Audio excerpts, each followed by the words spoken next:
ഭരണത്തുടർച്ചയുടെ hat trick മോഹവുമായി രണ്ടാം പിണറായി സർക്കാരിന്റെ അവസാന പൂർണ്ണ ബജറ്റ്. കേന്ദ്രത്തിന്റെ നോട്ട് ചോരിക്കെതിരെ രൂക്ഷ വിമർശനമുയർത്തിയും സാധാരണക്കാരന്റെ പോക്കറ്റിലേക്ക് പണം എത്തിക്കുന്ന ജനപ്രിയ പ്രഖ്യാപനങ്ങൾ വാരി വിതറിയുമാണ് ബജറ്റ് തയ്യാറാക്കിയിരിക്കുന്നത്.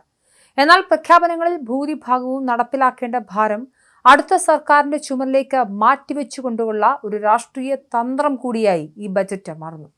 പ്രഖ്യാപന പെരുമഴയാണുള്ളത്. ലക്ഷ്യം വോട്ട് ബാങ്ക് തന്നെയാണ്.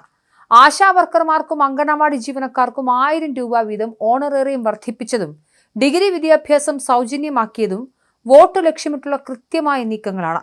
സർക്കാർ ജീവനക്കാരുടെ ഇടയിലെ അമർഷം തണുപ്പിക്കാൻ DA കുടിശ്ശിക പ്രഖ്യാപിക്കുകയും 12ാം ശമ്പള പരിഷ്കരണ കമ്മീഷനെ നിയോഗിക്കുകയും ചെയ്തു. പെൻഷനുകൾക്ക് വലിയൊരു തുക മാറ്റിവെച്ചതിലൂടെ താഴെത്തട്ടുള്ള വലിയൊരു വിഭാഗം ജനങ്ങളെ കൂടെ നിർത്താനാണ് സർക്കാർ ശ്രമിക്കുന്നത്. ബാധ്യത അടുത്ത സർക്കാരിനെന്നതും പിണറായി സർക്കാരിന് തലവേദനയാവുന്നില്ല. നിലവിൽ തലവേദനയില്ല. ബജറ്റിലെ പല വമ്പൻ പദ്ധതികളും ഭാവി മുന്നിൽ കണ്ടുള്ളതാണ്.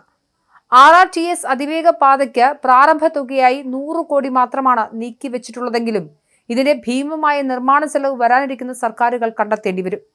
ശമ്പള പരിഷ്കരണ കമ്മീഷൻ റിപ്പോർട്ട് സമർപ്പിക്കുമ്പോഴേക്കും തെരഞ്ഞെടുപ്പ് കഴിഞ്ഞിരിക്കുമെന്നതിനാൽ അതിന്റെ സാമ്പത്തിക ഭാരം ഈ സർക്കാരിനെ ബാധിക്കില്ല. ചുരുക്കത്തിൽ ജനപ്രിയ പ്രഖ്യാപനങ്ങളിലൂടെ വോട്ടുറപ്പിക്കുക എന്ന ദൗത്യം ഈ സർക്കാർ പൂർത്തിയാക്കുമ്പോൾ അതിന്റെ സാമ്പത്തിക ബാധ്യതകൾ വരും വർഷങ്ങളിലെ സർക്കാരിന് വലിയ തലവേദനയാകുമെന്നത് ഉറപ്പാണ്.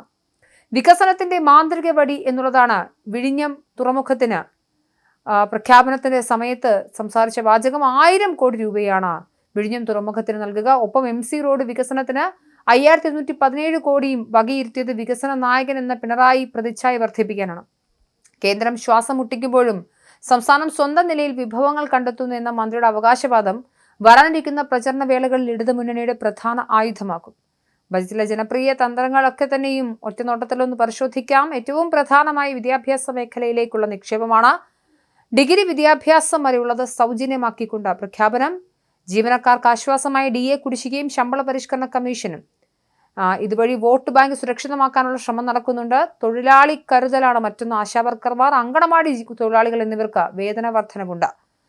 അതിവേഗ പാതയായി സിൽവർ ലൈന് പകരം RRTS എന്ന പുതിയ സ്വപ്നമുണ്ട്. വനം വന്യജീവി സംരക്ഷണത്തിന് 288 കോടി. വിദ്യാഭ്യാസ മേഖലയ്ക്ക് പ്രത്യേക കർമ്മ പദ്ധതി.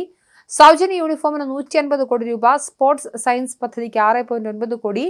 ന്യൂനപക്ഷ ക്ഷേമത്തിന് 99.64 കോടി. സർക്കാർ ജീവനക്കാരുടെ ശമ്പള പരിഷ്കരണത്തിനായി പുതിയ കമ്മീഷനെ പ്രഖ്യാപിച്ചതും കമ്മീഷൻ 3 മാസത്തിനകം റിപ്പോർട്ട് സമർപ്പിക്കണമെന്നും സർക്കാർ ജീവനക്കാരുടെ DA കുടിശ്ശിക പൂർണ്ണമായും നൽകുമെന്നുമുള്ള പ്രഖ്യാപനങ്ങളാണ് ഏറ്റവും പ്രധാനം. ഒപ്പം നവകേരള സദസ്സിൽ നിർദ്ദേശിച്ച പദ്ധതിക്ക് 210 കോടി രൂപയും നൽകിയിട്ടുണ്ട്. 10 വർഷം മുൻപത്തെ കേരളമല്ല ഇപ്പോഴത്തേന്ന് ആവർത്തിച്ച ധനമന്ത്രി കടം കയറി മുടിഞ്ഞെന്ന പ്രതിപക്ഷ ആരോപണത്തെ രാഷ്ട്രീയമായി തള്ളി.